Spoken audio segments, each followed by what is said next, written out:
At Market Shala, we aim to inspire financial literacy and independence.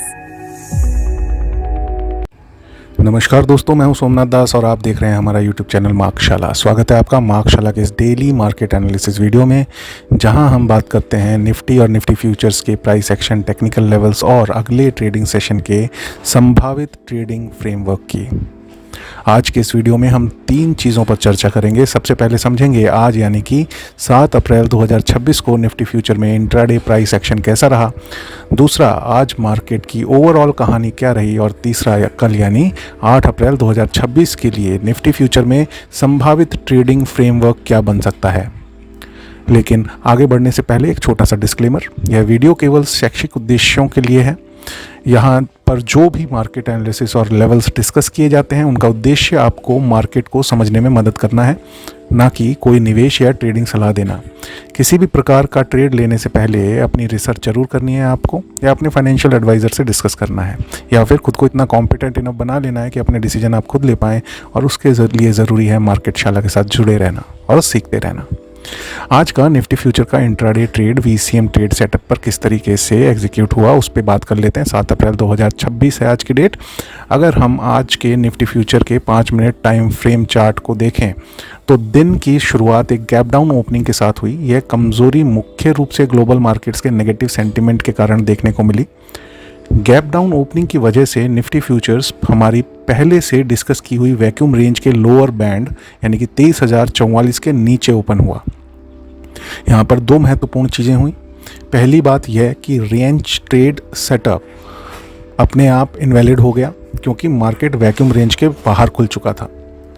दूसरी बात यह कि अब हमारा ध्यान मोमेंटम ट्रेडिंग के अवसरों पर था। हमारे सामने 2 संभावनाएं थीं। या तो निफ्टी फ्यूचर नीचे से रिकवर होकर 23,044 के पास आए, जहां से शॉर्ट साइड का मोमेंटम ट्रेड एक बार इनिशिएट हो सकता था प्रॉपर रिस्क एंड रिवॉर्ड के साथ, या फिर निफ्टी फ्यूचर पहले सपोर्ट यानी कि 22,818 के नीचे ब्रेकडाउन दे, जिससे नई गिरावट देखने को मिल सकती थी। दिन के दौरान पहला सिनेरियो सामने आया, जब निफ्टी फ्यूचर नीचे के लेवल से रिकवर होकर के 23,044 के इतना पास पहुंच गया, जहां पे कि हमारा 50 पॉइंट्स का स्टॉप लॉस हम 23,044 के लेवल के ऊपर कन्विंसिंगली प्लेस कर सकते थे। और ठीक इसी लेवल के आसपास मार्केट में आपको सप्लाई देखने को मिली। इस जोन के आसपास शॉर्ट साइड मोमेंटम ट्रेड की संभावना बनी, जहां लगभग 50 पॉइंट का स्टॉप लॉस रखते हुए ट्रेड स्ट्रक्चर बनाया जा सकता था। इसके बाद निफ्टी फ्यूचर में गिरावट देखने को मिली और लगभग 135 पॉइंट्स तक का डाउन मूव वहां से देखने को मिला, जिसमें 100 पॉइंट्स का टारगेट आसानी से हासिल किया जा सकता था। पूरे दिन के प्राइस एक्शन में 2 लेवल सबसे महत्वपूर्ण रहे। ऊपर की तरफ 23,044 और नीचे की तरफ 22,818। निफ्टी फ्यूचर का अधिकांश इंट्राडे मूव इन्हीं 2 लेवल्स के आसपास घूमता हुआ दिखाई दिया, और ये लेवल्स हम अपने कल के एपिसोड में आपसे पहले ही डिस्कस कर चुके थे। अब बात कर लेते हैं आज के ओवरऑल मार्केट बिहेवियर की। अगर आज के ओवरऑल मार्केट बिहेवियर की अगर हम बात करें तो आज के सेशन में बड़ी तस्वीर को आप अगर देखते हैं तो एक दिलचस्प पैटर्न दिखाई देता है। लगातार तीसरे दिन मार्केट में लगभग एक जैसी कहानी देखने को मिल रही है। मार्केट की शुरुआत कमजोरी के साथ हुई। शुरुआती घंटे में थोड़ा और दबाव बना, लेकिन उसके बाद धीरे धीरे मार्केट ने रिकवरी दिखाई और अंत में अपेक्षाकृत मजबूत क्लोजिंग दी। यह सवाल उठता है कि क्या मार्केट एक शॉर्ट टर्म बॉटम बनाने की कोशिश कर रहा है। इसका पहला तकनीकी संकेत हमें तब मिलेगा जब निफ्टी स्पॉट अपने 20 डेमा यानी कि 23,366 पे अभी वो लेवल है, उसके ऊपर डेली क्लोज देने में अगर सफल होगा तो पहला इंडिकेशन वो होगा। उससे पहले ये डिसाइड करना कि मार्केट का बॉटम बन गया है, वो थोड़ी जल्दबाजी होगी। उससे पहले मार्केट में वोलेटिलिटी और न्यूज़ ड्रिवन मूवमेंट्स जारी रह सकते हैं, तो कहीं से भी सरप्राइज आ सकता है दोस्तों। कुछ महत्वपूर्ण इंडिकेटर्स देखने को मिल रहे हैं, जैसे कि आज निफ्टी 50 इंडेक्स में लगभग जो आज ओवरऑल वर्ल्ड वाइड मार्केट्स को देखें तो वहाँ पे कॉशियसनेस मेंटेन है, बट हमारे भारतीय बाजारों ने 0.68% की मजबूती के साथ क्लोज दिया है। मार्केट ब्रेड्थ भी काफ़ी हद तक सकारात्मक रही, जो यह दर्शाती है कि रिकवरी केवल कुछ चुनिंदा स्टॉक्स में नहीं बल्कि व्यापक स्तर पर देखने को मिल रही है। इंडिया विक्स गिरकर लगभग 24.69 के स्तर पर आ गया है, जिससे यह संकेत मिलता है कि मार्केट में डर का माहौल तो है लेकिन थोड़ा कम हुआ है कंपैरेटिवली। वहीं दूसरी तरफ भारतीय रुपया भी डॉलर के मुकाबले थोड़ा स्टेबिलिटी दिखा रहा है, थोड़ा मजबूती दिखाता हुआ नजर आ रहा है, जो कि इक्विटी मार्केट्स के लिए एक सकारात्मक संकेत माना जाता है। ग्लोबल फैक्टर्स पर नज़र डाल लेते हैं पिछले 24 घंटे में जो देख पा रहे हैं हम। आज की रात ग्लोबल मार्केट्स के लिहाज से महत्वपूर्ण मानी जा रही है। अंतर्राष्ट्रीय खबरों के अनुसार अमेरिका और ईरान से जुड़े भू राजनीतिक घटनाक्रमों को लेकर अनिश्चितता बनी हुई है और संभावित घटनाक्रमों को लेकर वैश्विक बाजार फिलहाल वेट एंड वॉच के मोड में दिखाई दे रहा है। और वो संभावित घटनाक्रम क्या है?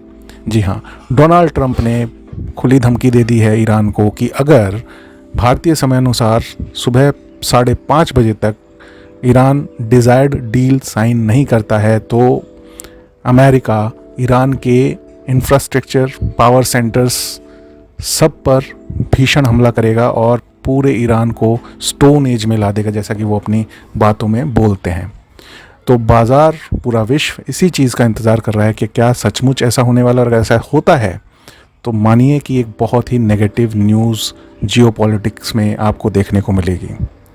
भारतीय समय अनुसार सुबह लगभग 5:30 बजे के आसपास आने वाली खबरें अगले ट्रेडिंग सेशन की ओपनिंग को प्रभावित कर सकती हैं और करेंगी। अब बात कर लेते हैं हमारे इस शो के सबसे महत्वपूर्ण सेगमेंट की, और वो है वीसीएम ट्रेड सेटअप पर कल निफ्टी फ्यूचर की इंट्राडे ट्रेड किस तरीके से फ्रेम करी जाएगी, किस तरीके से इनिशिएट करी जाएगी।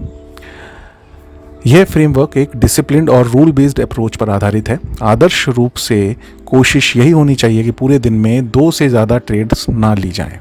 अगर पहला ट्रेड ही अपने लक्ष्य पर पहुंच जाए तो कई बार ओवर ट्रेडिंग से बचना ही बेहतर होता है, क्योंकि ये जो पूरा ट्रेड सेटअप है ये मल्टीपल ट्रेड्स का ट्रेड सेटअप है कि कंडीशनल वे में कब कौन सी ट्रेड जो है आपकी एक्टिवेट होगी। तो अकॉर्डिंगली आपको अपने ट्रेड्स को इनिशिएट करना होता है। तो सबसे पहले बात कर लेते हैं रेंज ट्रेड का जो सिनेरियो वो कब बनेगा। अगर निफ्टी फ्यूचर कल 23,378 और 23,055 के बीच ओपन होता है तो यह जोन एक संभावित रेंज ट्रेड एरिया का जोन बन सकता है। ऊपरी सीमा जो कि ऊपरी लेवल है 23,378, अगर उसके पास जो है जाकर के रेजिस्टेंस दिखाता है तो वहाँ से हमें, या फिर उस लेवल को हिट करता है तो वहाँ से हमें रेंज साइड का एक शॉर्ट साइड का रेंज ट्रेड जो है इनिशिएट करना है 50 पॉइंट के स्टॉप लॉस और 100 पॉइंट्स के मिनिमम टारगेट के साथ। और अगर उससे पहले 23,055 को हिट करता है जो कि लोअर बैंड है वैक्यूम रेंज का, तो यहाँ से लॉन्ग साइड का रेंज ट्रेड हम इनिशिएट करेंगे मिनिमम 50 पॉइंट के स्टॉप लॉस और 100 पॉइंट्स के टारगेट के साथ। इसके विपरीत अगर ये बैंड टूटता है तो सबसे पहले बात करते हैं कि लॉन्ग साइड का मोमेंटम ट्रेड सिनेरियो क्या बनेगा। अगर जो अपर बैंड है 23,378 उसके ऊपर जो है मजबूती के साथ हमें निफ्टी फ्यूचर ट्रेड करता हुआ दिखाई देता है तो वहाँ से हम लॉन्ग साइड का एक मोमेंटम ट्रेड इनिशिएट करेंगे 50 पॉइंट के स्टॉप लॉस और मिनिमम 100 पॉइंट्स के टारगेट के साथ। और ऐसी स्थिति में जो पहला रेजिस्टेंस हमें इसके बाद देखने को मिलेगा वो मिलेगा 23,663 पर, और सेकेंड जो रेजिस्टेंस है वो हमें देखने को मिलेगा 23,931 के लेवल पर। और अगर मार्केट में कमजोरी दिखाई देती है और लोअर बैंड को ब्रीच करता है निफ्टी फ्यूचर, यानी कि 23,055 के लेवल को अगर निफ्टी फ्यूचर जो है तोड़ के ब्रेकडाउन दे करके नीचे ट्रेड करता हुआ नजर आता है तो हम यहाँ से शॉर्ट साइड का मोमेंटम ट्रेड इनिशिएट करेंगे और 50 पॉइंट का स्टॉप लॉस और मिनिमम 100 पॉइंट्स का टारगेट लेकर के चलेंगे।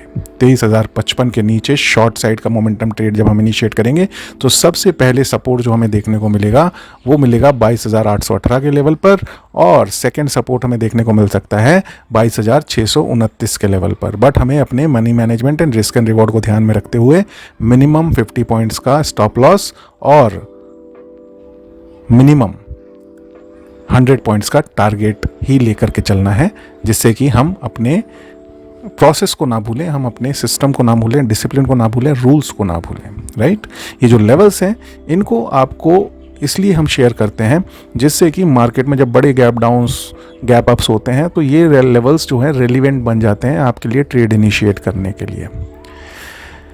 दोस्तों फिलहाल भारतीय बाजारों में एक दिलचस्प संतुलन दिखाई दे रहा है। एक तरफ ग्लोबल अनिश्चितता और भू राजनीतिक घटनाक्रम चल रहा है और दूसरी तरफ घरेलू बाजारों की जो लचीलापन है, फ्लेक्सिबिलिटी है, वो देखने को मिल रही है। ऐसे माहौल में सबसे महत्वपूर्ण है डिसिप्लिन, रिस्क मैनेजमेंट और धैर्य रखना। कल के लिए निफ्टी फ्यूचर के 23,378 और 23,055 के ये दो लेवल्स बहुत ही प्रमुख रूप से देखने के लिए योग्य रहेंगे, जिन पर आपको नज़र बनाए रखनी है। तो ये था दोस्तों हमारा कल का ट्रेड सेटअप, किस तरीके से इंट्राडे ट्रेड को आपको कल इनिशिएट करना है उसके बारे में। दोस्तों अगर आपको ये वीडियो उपयोगी लगा हो तो इस वीडियो को लाइक करना नहीं भूलें, चैनल को सब्सक्राइब करें और बेल आइकन ज़रूर दबाएं ताकि आपको रोजाना ऐसे ही मार्केट एनालिसिस के वीडियो मार्केटशाला की तरफ से मिलते रहें। धन्यवाद, मिलते हैं अगले वीडियो में। तब तक जुड़े रहिए मार्केटशाला के साथ। Bye bye.